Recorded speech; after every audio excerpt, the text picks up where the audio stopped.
Assalamualaikum warahmatullahi wabarakatuh. InsyaAllah ta'ala pada hari ini kita akan sambung pada ayat yang seterusnya. A'udzubillahi minasyaitonirrajim. Bismillahirrahmanirrahim. Ulaika. Ini dah banyak kali kita dah belajar. Mereka itulah orang-orang ala ke atas him mereka. Alaihim maksudnya ke atas mereka. Salawat. Salawat ini kalau kita dah belajar solat itu maksudnya bertasbih, beribadat, beristighfar, menyampaikan salam. Kan kita dah belajar sebelum ni itu, tapi kalau pada manusia, kalau solat perkataan ini digunakan untuk Allah Subhanahu Wa Taala, jadi maksudnya iaitu menganugerahi atau mengkurniakan. Dia mendapatkan hadiah daripada Allah Subhanahu Wa Taala.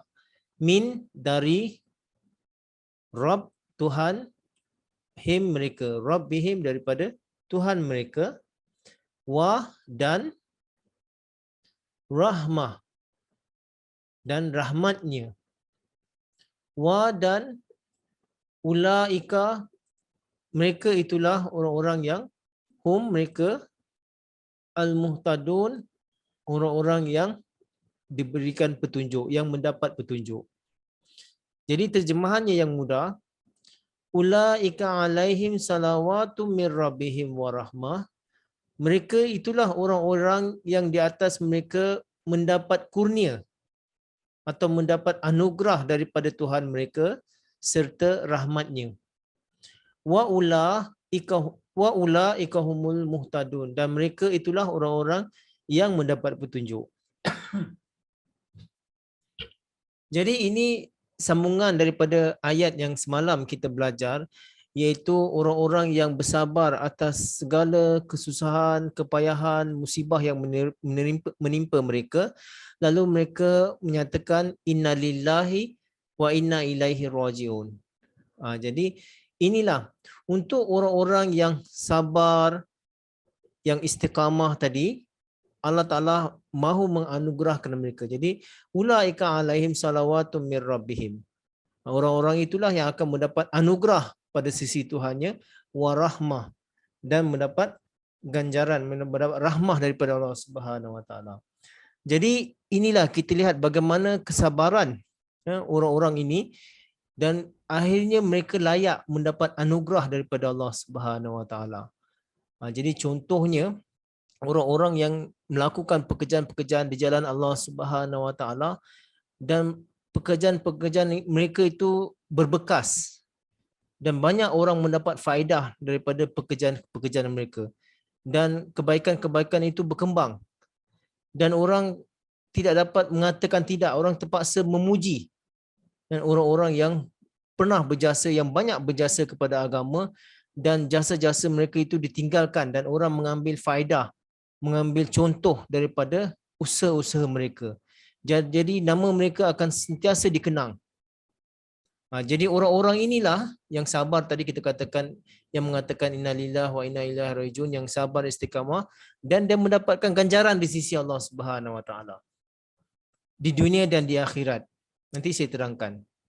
Jadi sebagai contoh, para sahabat radhiyallahu anhum, mereka telah bekerja, berusaha, banyak cabaran, suka, duka, kepayahan, ujian yang mereka lalui, dan mereka bersabar, mereka tetap setia kepada Rasulullah SAW, tetap setia kepada Allah SWT, tetap setia kepada Islam. Akhirnya pekerjaan-pekerjaan mereka itu membuahkan hasil. Islam berkembang ke seluruh dunia. Jadi saya nak sampaikan di sini satu cerita. Ada orang dia perhatikan bahawa Masjid Nabawi, bila dilihat keadaan Masjid Nabawi itu masjid itu kecil saja. Bumbungnya itu pun diletakkan dengan daun-daun kurma. Dan dikatakan bila hujan, walaupun hujan tak lebat pun, air boleh tembus menitik ke tanah.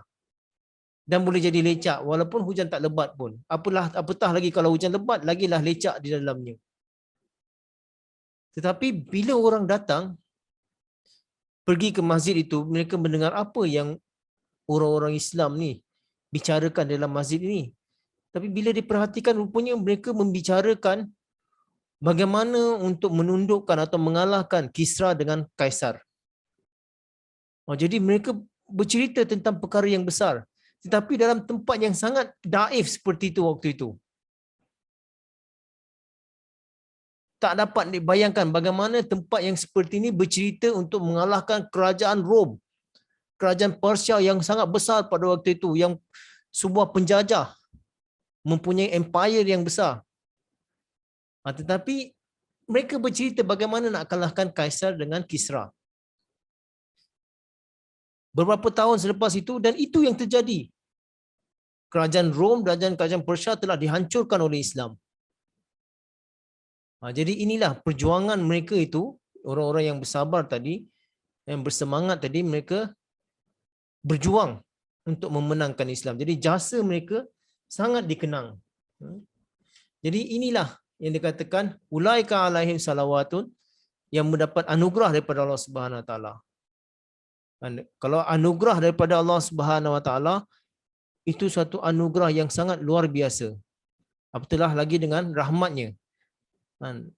Salawat ini lebih kepada kerohanian. Tapi kalau rahmat ini lebih kepada kebendaan. Jadi mereka mendapatkan kerohanian juga dan mereka mendapatkan kebendaan juga. Macam tadi kerajaan besar mereka kalahkan dan mereka mendapat harta rampasan perang, gelang-gelang emas Kisra, semua mereka dapatkan. Jadi di sini perjuangan yang mereka lakukan itu sangat luar biasa sehingga kan para orientalis barat pun terpaksa mengakui bahawa para sahabat telah begitu sabar, tekun dan istiqamah dalam memperjuangkan Islam. Dan mereka terpaksa mengakuinya. Dan ini yang benar-benar terjadi.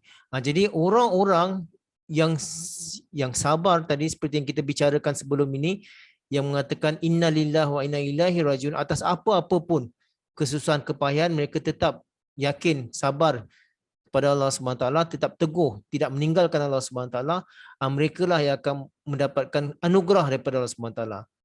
Bukan saja kepada para sahabat, kita semua pun masih boleh mendapatkan berkat dan salawat ini. Kalau kita benar-benar mahu memperjuangkan Islam di akhir zaman ini. Dan kita juga akan mendapatkan rahmat di sisi Allah Subhanahu Wa Taala. Dan ini adalah sebenarnya anugerah atau ganjaran daripada Allah Subhanahu Wa Taala. Dan kalau anugerah daripada Allah Subhanahu Wa Taala itu pasti tepat. Siapa yang mendapatkan gelaran daripada Allah Subhanahu Wa Taala, dan Allah Taala akan kurniakan juga kelebihan kebolehan pada mereka. Dan ini bukan rekaan, dan ini hakikat yang sebenar kalau mereka mendapatkan gelaran daripada Allah Subhanahu Wa Taala. Berbeza dalam kehidupan di dunia ini. Kita lihat kadang-kadang orang mendapat anugerah duniawi daripada kerajaan ke, sebagai contohlah polis ke, atau ahli politik ke, mereka mendapatkan anugerah daripada kerajaan. Tapi kita tak tahu. Mungkin saja mereka dapatkan anugerah itu daripada kerja buruk yang mereka lakukan. Atau kita tak tahu berapa nyawa yang telah terkorban untuk dia mendapatkan anugerah itu.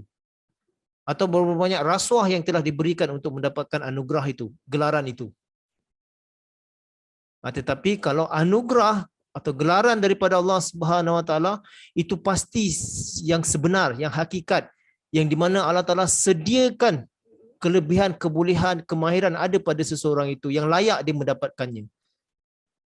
Sebagai contoh kita katakan Rasulullah SAW, beliau juga digelarkan sebagai Adam, sebagai Ibrahim, sebagai Musa dan lain-lainnya. Jadi bila Allah Taala berikan anugerah ini, gelaran ini kepada Nabi Muhammad SAW, maknanya memang betul, memang ada pada dirinya. Dan sebagai contoh Khalid Al-Walid mendapat ilham, dia dikatakan sebagai Saifullah, pedang Allah. Jadi kalau gelaran ini betul, orang-orang mukmin mendapatkannya daripada Allah SWT, memang betul Khalid Al-Walid itu adalah Saifullah. Ataupun Hazrat Hamzah radhiyallahu anhu dia mendapat gelaran sebagai Asadullah, singa Allah. Dan itu memang betul. Gelaran itu dia layak untuk mendapatkannya. Jadi begitu juga dalam jemaat kita ni pun di akhir ini, di mana ada orang-orang jemaat yang cemerlang dalam penghikmatannya, mereka juga ada mendapat anugerah daripada khalifah. Dan alhamdulillah insya-Allah itu kenyataannya hampir semuanya adalah benar atas apa yang mereka telah lakukan. Dan ada yang membalik mendapat gelaran yang bagus-bagus, anugerah daripada huzur apabila mereka balik berkhidmat daripada negara-negara Afrika dan sebagainya.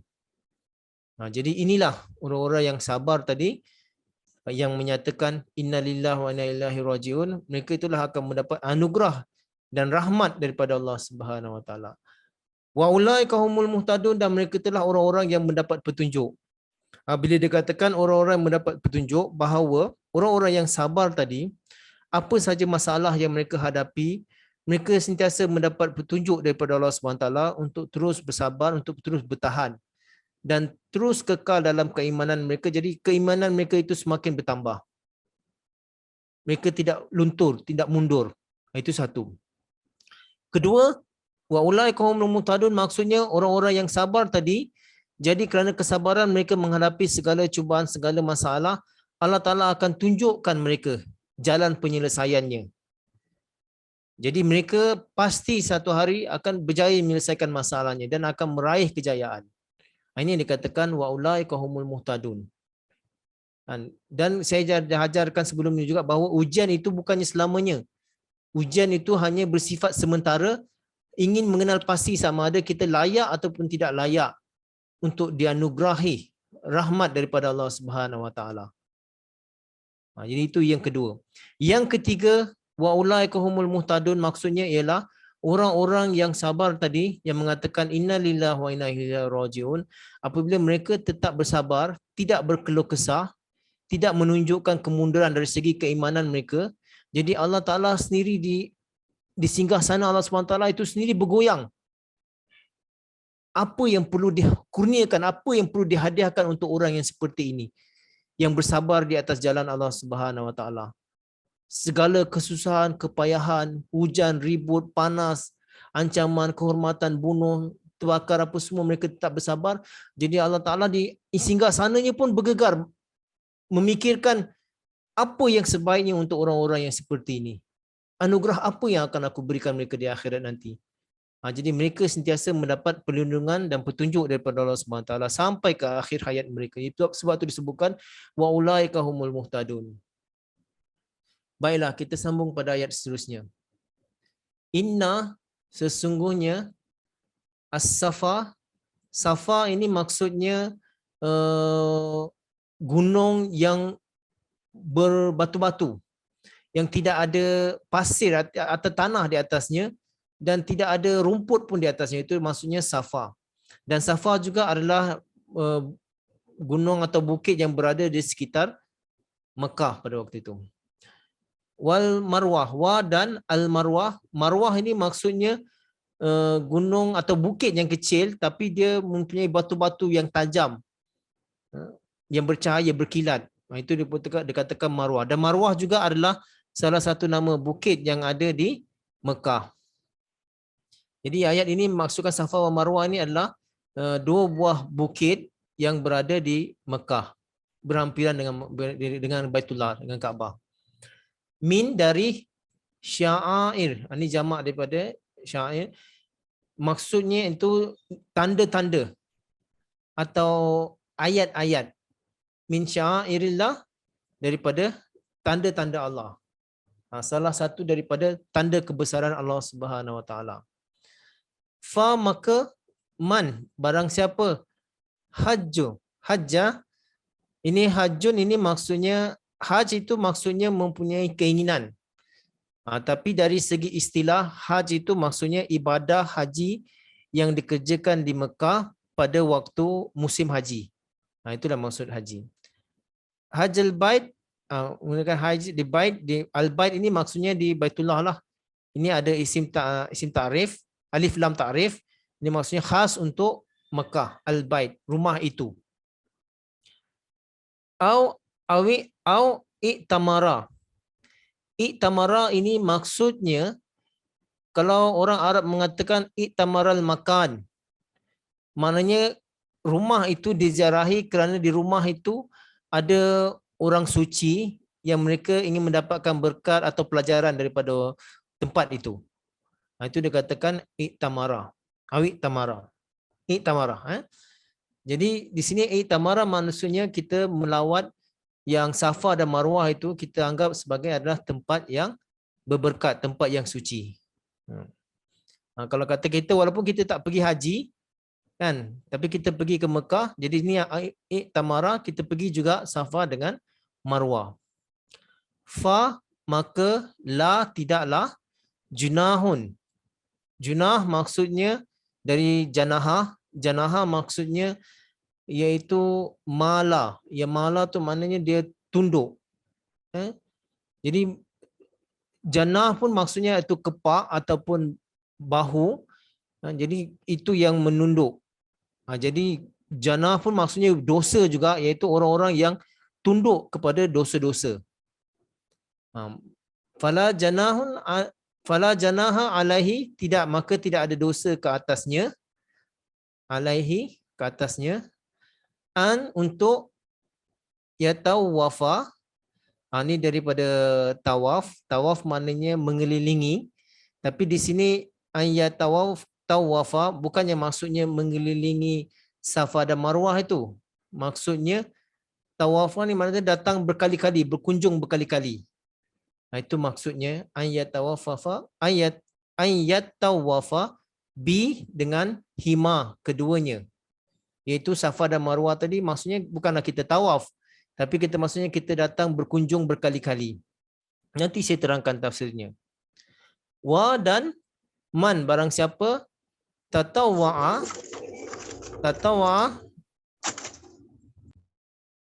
Tatawwa'a ni maksudnya dengan rela hati. Itu maksudnya jika dengan rela hati. Sebab itu kalau dalam bahasa Arab, orang-orang yang volunteer itu, kita katakan sukarelawan. Sukarelawan itu dipanggil mutawwi'. Mutawwi' maknanya dilakukan dengan sukarela, tidak mengharapkan ganjaran dan tidak mengharapkan balasan. Maknanya dilakukan semata-mata untuk meraih kecintaan Allah SWT. Jadi di sini dia tidak mengharapkan balasan atau ganjaran, lakukan dengan sukarela hati untuk khairan, untuk kebaikan. Jadi waman tatawwa khairan, dan barang siapa yang dengan rela hati untuk menambah kebaikan mereka, fa maka inna, sesungguhnya Allah syakirun. Syakir ini maksudnya yang bersyukur. Kalau untuk manusia bila katakan syakir, maknanya kita mensyukuri atas segala nikmat yang Allah Taala berikan. Tapi kalau syakir ini adalah menuju kepada Allah Subhanahu Wa Taala, maksudnya Allah Taala ingin memberikan berkat, kelebihan kepada tadi orang-orang yang melakukan ibadah tadi. Syakirun alim, dan yang maha mengetahui. Okey, kita lihat terjemahan dengan tafsirnya insya-Allah taala. Innas safa wal marwata min sya'airillah. Sesungguhnya Safa dan Marwah itu adalah dari tanda-tanda Allah Subhanahu Wa Taala. Jadi kenapa dikatakan, nanti saya terjemahkan dahulu. Faman hajjal baita awi tamara fala junaha alaihi ay yatawwafa bihima.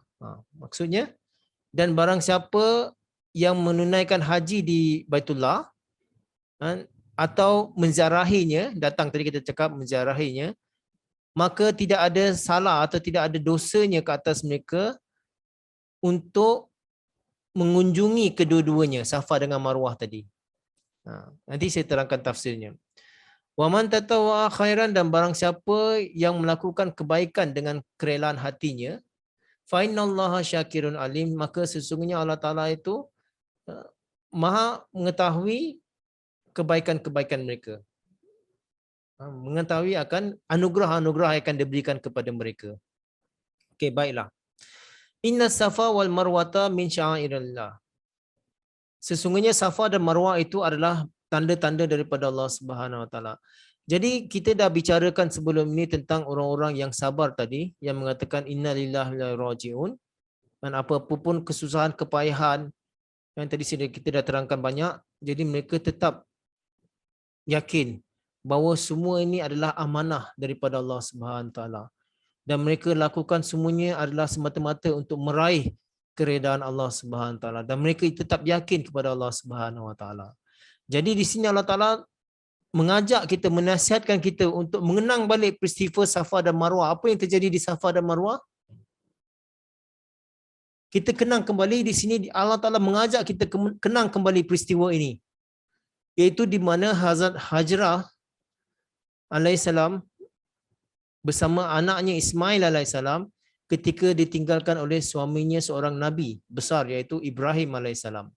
Atas perintah Allah Subhanahu Wa Taala, kedua-dua ni isteri dan anaknya perlu ditinggalkan di satu tempat yang tanah yang tandus yang gersang. Dari fikiran duniawi kita, dari fikiran manusiawi kita, Hajrah pun hairan kenapa suaminya mahu meninggalkannya di sini. Tetapi bila ditanya apakah ini perintah daripada Allah Subhanahu Taala, jadi Nabi Ibrahim alaihissalam hanya menunjukkan ke langit. Bermaksud beliau mengatakan ya bahawa ini adalah perintah Allah Subhanahu Taala untuk dia meninggalkan isterinya dan anaknya di tempat itu. Jadi isterinya yang tadi yang sentiasa mendapatkan tarbiat yang baik daripada suaminya dan dia tahu pasti ada hikmah di sebalik semua ini. Suami dia bukan orang bodoh, bukan orang gila. Beliau adalah seorang nabi utusan Allah Subhanahu Taala. Dan beliau yakin, Hazrat Hajar yakin bahawa ini adalah ada berkatnya di sebalik itu nanti. Jadi dia pun bersabar dan tetap yakin dengan janji dan pertolongan Allah Subhanahu Wa Taala. Jadi dikatakan dia dibekalkan hanya dengan beberapa kurma dengan air. Satu bekas air saja. Dalam kantung kan, kantung guni tu, kantung kulit air tu itu saja. Dan Nabi Ibrahim telah pergi jauh dan balik ke Palestin.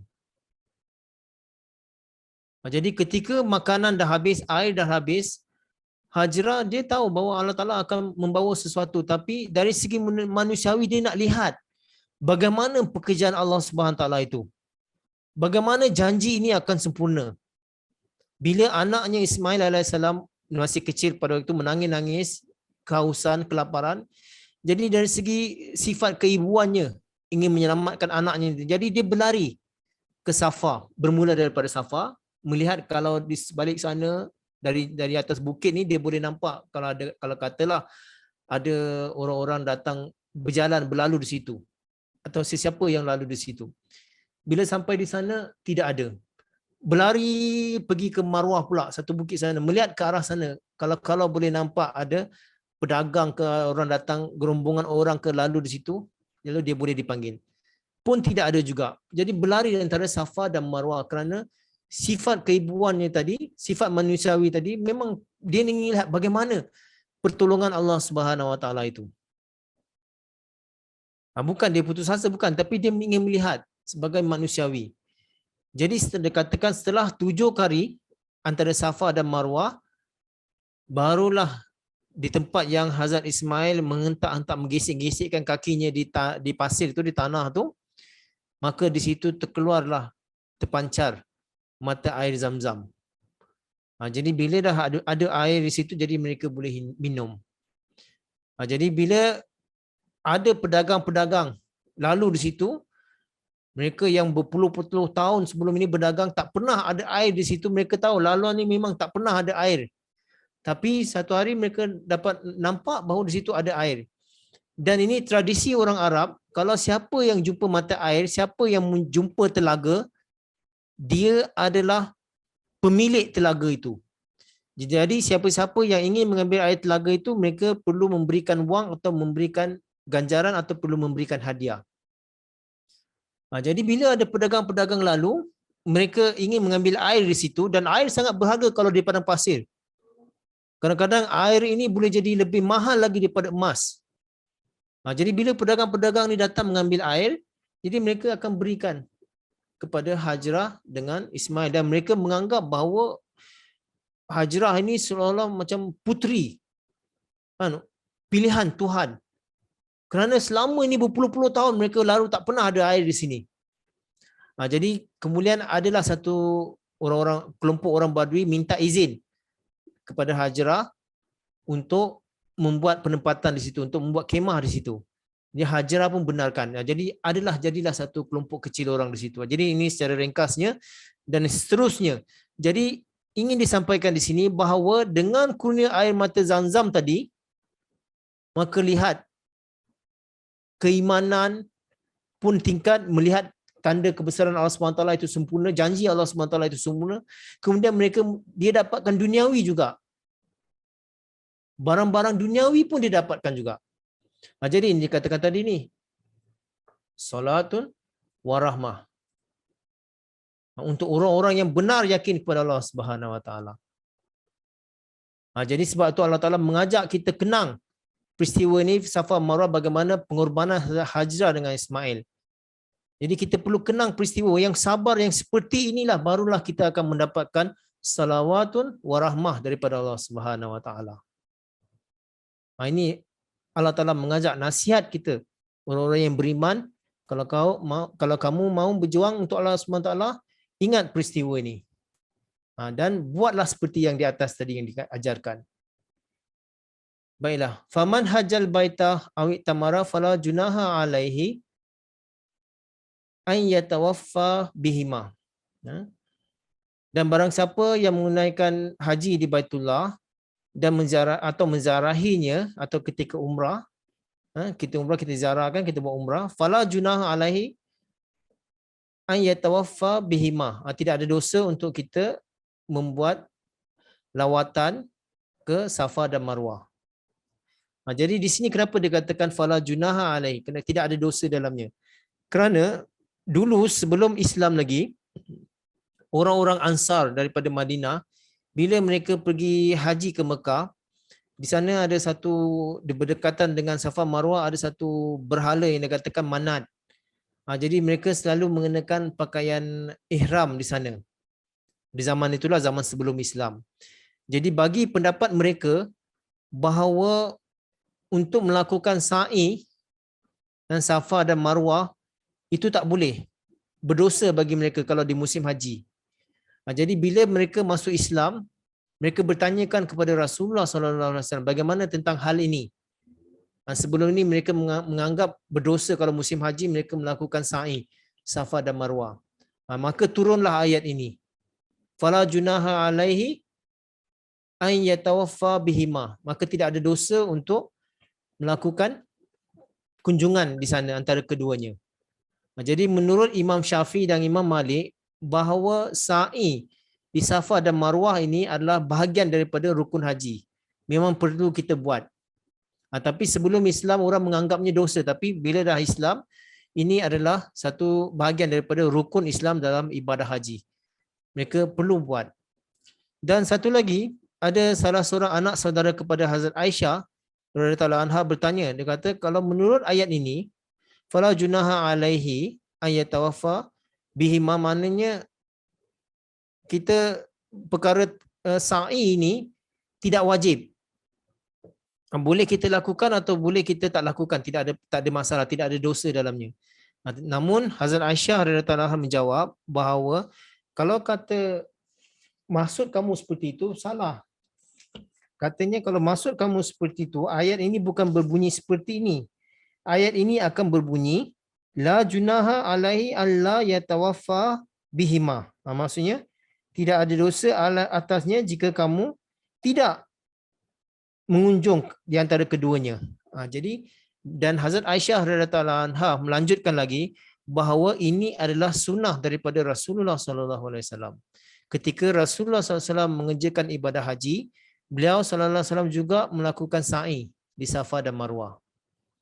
Jadi ini adalah pendapat sebelum Islam, mereka merasakan berdosa, tapi Allah Taala dah jawab bahawa tidak ada dosanya kalau kita melawat atau melakukan sa'i di Safa dan Marwah ketika musim haji. Waman tatawwa khairan, dan barang siapa dengan sukarela, dengan rela hati, tidak mengharapkan balasan, meraih untuk mencapai kebaikan, fa innallaha syakirun alim, maka sesungguhnya Allah Taala itu pemberi anugerah yang maha mengetahui. Dia akan menghargai kita. Jadi di sini maksudnya adalah ibadah haji ini, bila kita katakan kita lakukan sukarela hati, kita tak mengharapkan balasan, maknanya kita perlu lakukan banyak kali. Dan kita tak mengharapkan. Jadi orang-orang yang benar-benar beriman yang kita dah belajar sebelum ni, dah banyak kali juga saya dah ajarkan, bahawa mereka beribadat semata-mata untuk meraih kedekatan dengan Allah Subhanahu Wa Taala. Mereka tidak hiraukan sama ada nak dapatkan balasan syurga ataupun neraka. Kalau katakanlah mereka beribadat itu Allah Taala nak bagi syurga, mereka terima. Kalau kata ibadat mereka yang lakukan Allah Taala nak bagi mereka neraka pun mereka terima. Mereka anggap itu semua adalah hak Allah Subhanahu Taala. Sebab itulah Imam Syafi'i mengatakan, aku tak takut sama ada di ke syurga ke ataupun ke neraka. Tapi orang salah tafsir. Orang salah tafsir mengatakan Imam Syafi'i ini munafik. Tak nak pergi syurga, tak nak pergi neraka. Kan, dia nak tengah-tengah. Bukan maksudnya seperti itu. Ni maksudnya dia punya filsafah dia tu sangat tinggi. Bahasanya sangat tinggi.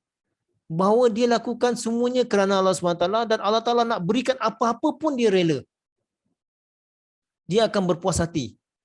Itu yang maksud di sini. Waman tatawa khairan, barang siapa yang menginginkan kebaikan, melakukan kebaikan tanpa mengharapkan apa-apa, dan apa sajalah nak bagi syurga ke neraka ke, tapi mereka tetap yakin kepada Allah SWT. Sebab tu dia katakan alim, Allah Ta'ala maha mengetahui. Allah Ta'ala maha mengetahui orang-orang yang seperti ini dan Allah Ta'ala pasti akan menghargai mereka, usaha mereka. Jadi di sini juga mengajarkan kita sama juga seperti ibadah lain, seperti solat kita lakukan berkali-kali, puasa pun kita lakukan berkali-kali, bayar canda, bayar zakat pun kita lakukan berkali-kali. Sama juga di sini haj ataupun umrah, kalau kita mampu pergilah berkali-kali. Tanamkanlah dalam fikiran, walaupun dah pergi sekali, tanamkan dalam hati nak pergi lagi. Ini yang dimasukkan di sini. Dan Allah Ta'ala maha mengetahui niat kita itu.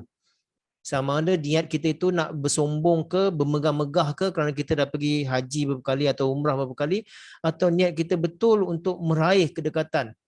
Kita setengah orang tu dia dapat merasakan memang seronok pergi umrah dengan pergi haji ni, dan dia mau pergi lagi.